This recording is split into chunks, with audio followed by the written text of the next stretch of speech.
Hey y'all, welcome back to SB Designs. In today's video, I am working on my first design from the Bargain Bead Box August 2026 collection, the Saguaro Sunset collection. And what I decided to do was just at random pick one of the pendants. I didn't really have any idea as to which way I wanted to go.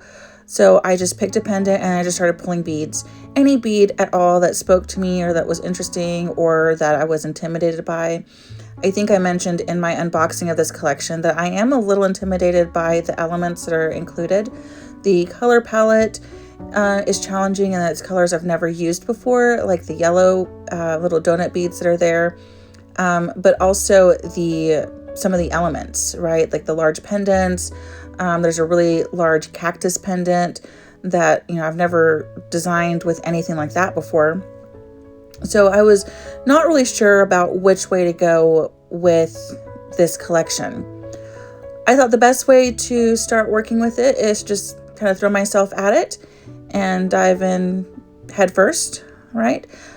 So I just decided to pull out some beads and just start going about my normal process when I'm designing a necklace, a piece, and that's just by putting beads together. And I will start with something on the mat, on the bead mat, and kind of get sort of an idea as to what I think the piece will look like.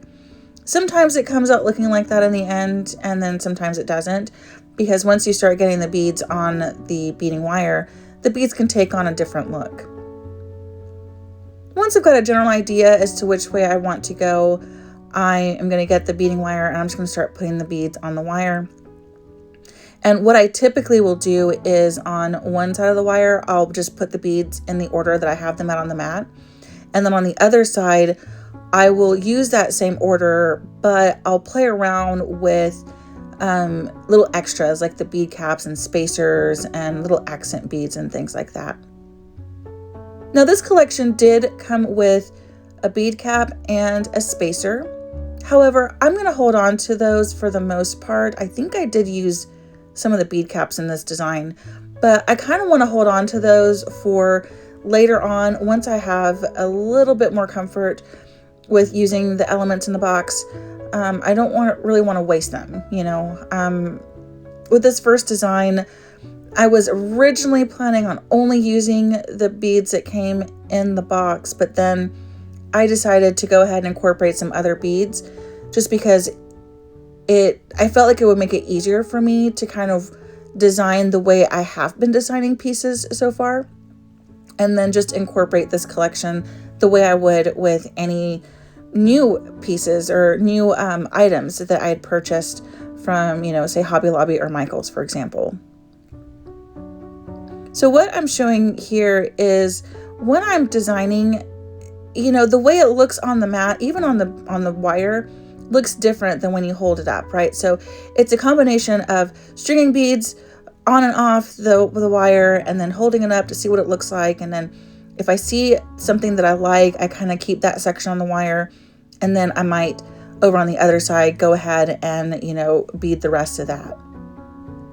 Now, in all this back and forth, I start to get a design that I like.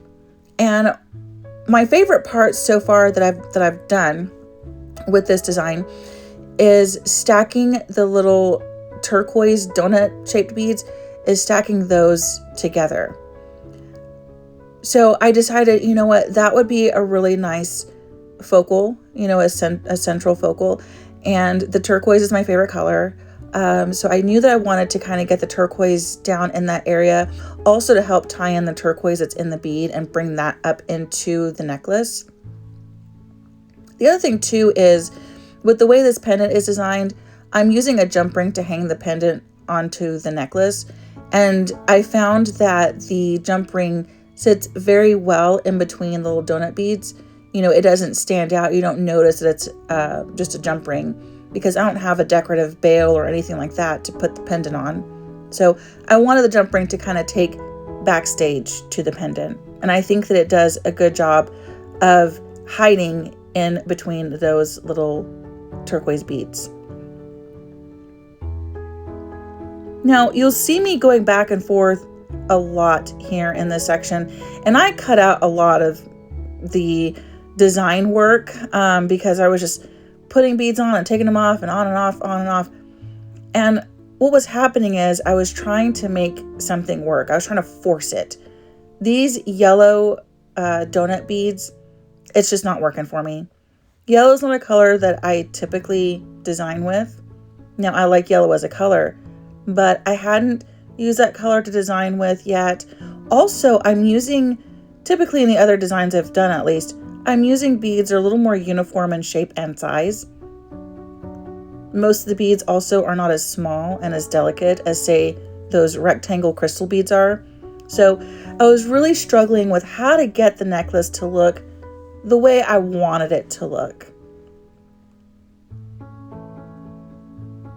I eventually decided to just let go and give myself some grace and go ahead and incorporate some of the beads in my own stash. I brought out some copper. It's like a dark copper brown kind of a glass bead. It does have the AB finish on it. And then also a very light peach glass bead. And I brought those because I wanted to have a little bit of depth in the necklace. So the depth, the moodiness that the darker bead would bring, but then also I wanted it to feel light and airy and youthful.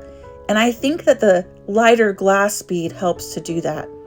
It reminds me of sand and what sand could look like with the sun glistening, that setting sun, and what it might look like bouncing off the sand. So I thought that would be a really nice way to incorporate the earthy elements that are in this collection, especially with that red rainbow jasper, having another element that kind of reminds me of the earth, but not being so deep.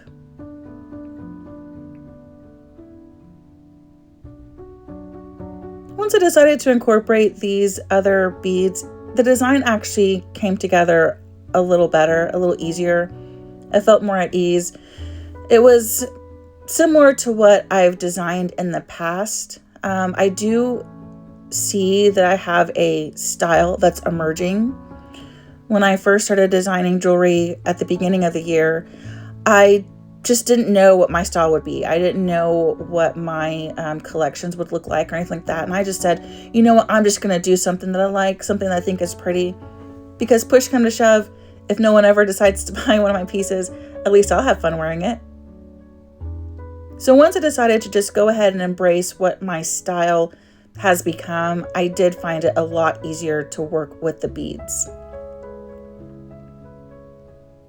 I had thought about incorporating some wood elements as well.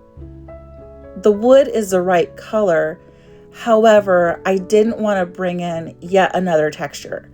I'm already adding the glass beads in with the semi-precious stones, and I didn't feel like the wood elevated the design, so I decided to eliminate it.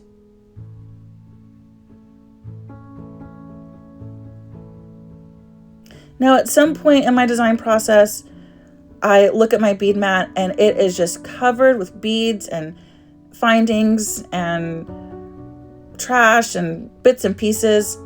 And it's time to just kind of clear the board, get things organized so that I can bring the final elements of the design together. Something that was troubling me during the design process was actually trying to keep the bead mix as a mix. I was wanting to kind of do something fun and funky with the bead mix, but then once I started to pull out the turquoise beads and only use those, having the bead mixed up was really more of a distraction. So that's why I went ahead and sorted them out by color.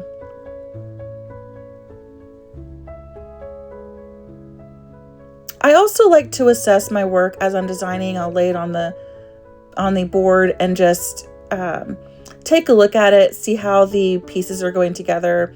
Of course, I'll hold it up and see what it looks like hanging up. And sometimes I'll even hold it up to my neck and look at myself in a mirror to see if the beads are where I want them to be.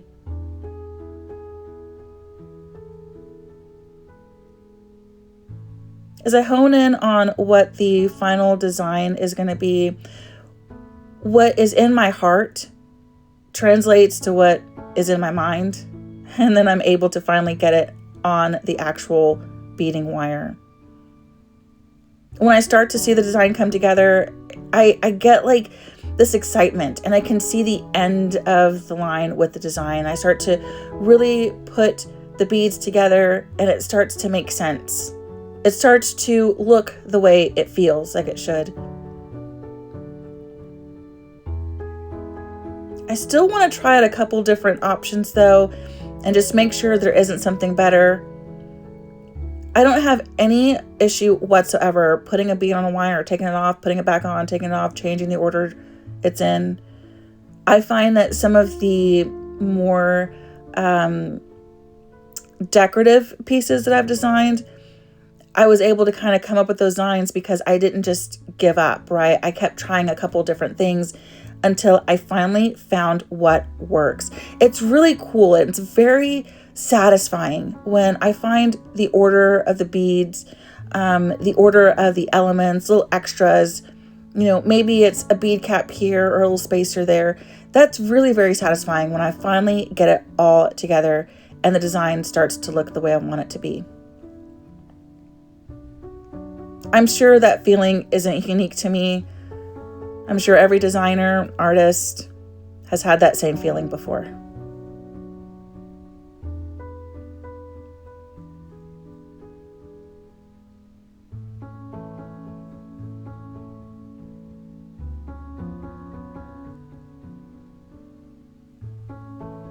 I just keep taking a look at the piece. I know that I kind of want it to look a certain way, but again, just trying out the last few things.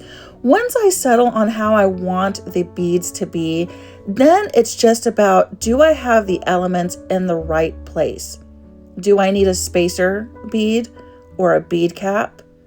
Do I need to swap out one of the focal beads for maybe that tiny little bronze bead that just brings a little bit of depth into the design? Maybe I need to change it out for a different color bead or change the order of the beads. One thing's for sure, doing a design this way, I'm able to identify when it is the way I want it to be. Until I feel a sense of peace about the design, I keep working on it, changing the beads back and forth. And then once I get the order that I want it to be in, it's almost like it clicks. And there's like a sense of relief because yes, this is how I want the design to be.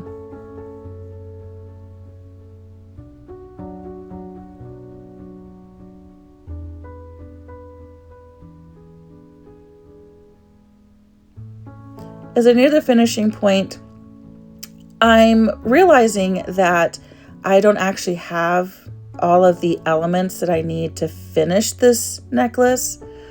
The design, that being the order that the beads are on the wire, that ends up getting done.